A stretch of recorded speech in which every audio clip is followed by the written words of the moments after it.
भाग 4 में आपका स्वागत है। अध्याय 4, मार्ग का उद्घाटन, एकाकीपन और मशक की शक्ति। विस्तृत संस्करण। वर्ष 1580-1600 ईस्वी।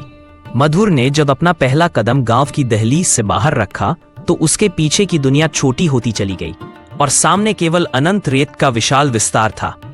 1580 ईस्वी का वर्ष था और उसने 5,95,003 किलोमीटर की महान अज्ञात यात्रा शुरू कर दी थी। अनवरत संघर्ष। प्रकृति की क्रूरता पहले कुछ वर्ष मधुर के लिए सिर्फ यात्रा नहीं थे, वे थार रेगिस्तान की ओर से एक क्रूर परीक्षा थे। अग्नि परीक्षा। लू।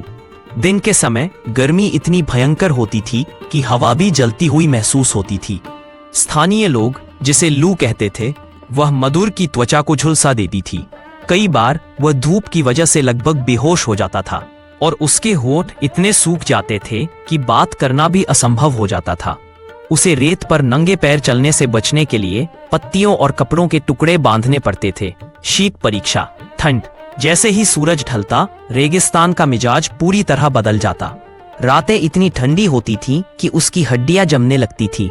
मधुर के पास केवल एक पतला कंबल था। उस भयानक ठंड में वह तारों को देखता और अपने गुरु दादाजी किशन के शब्द याद करता कि यह संघर्ष ही उसे महान बनाएगा।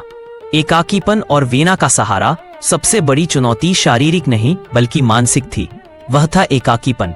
मीलों तक कोई इंसान नहीं, कोई गांव नहीं, बस रेत, हवा और सन्नाटा। कई बार मधुर को लगता था कि वह रास्ता भूल गया है या वह बस एक सपना देख रहा है।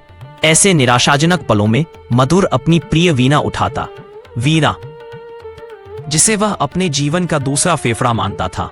उसकी धुनें सिर्फ संगीत नहीं थी, वे उसके मन की पुकार थी। वह अपनी धुन के माध्यम से अपने गांव, अपनी माँ और अपने गुरु से बात करता था। यह वीणा ही थी जो उसे भावनात्मक रूप से टूटने से बचाती थी और उसे आगे बढ़ने की अधिक शक्ति देती थी। मशक का रहस्योद्घाटन। समय के बंधन से मुक्ति मधुर को जीवित रखने वाली थी तांबे की मशक। हर बार जब थकान चरम पर पहुंचती, वह मशक से एक घूंट लेता। सत्व का प्रभाव। मशक का जादुई सत्व, प्राचीन जड़ी बूटियों और खनिजों का एक मिश्रण, उसके शरीर में असाधारण ऊर्जा भर देता था। सबसे महत्वपूर्ण बात यह थी कि यह सत्व उसकी आयु को भी धीमा कर रहा था। यह मशक उसे केवल यात्री नहीं बना रही थी, बल्कि धीरे धीरे समय के बंधन से मुक्त करके एक अमर साक्षी बना रही थी।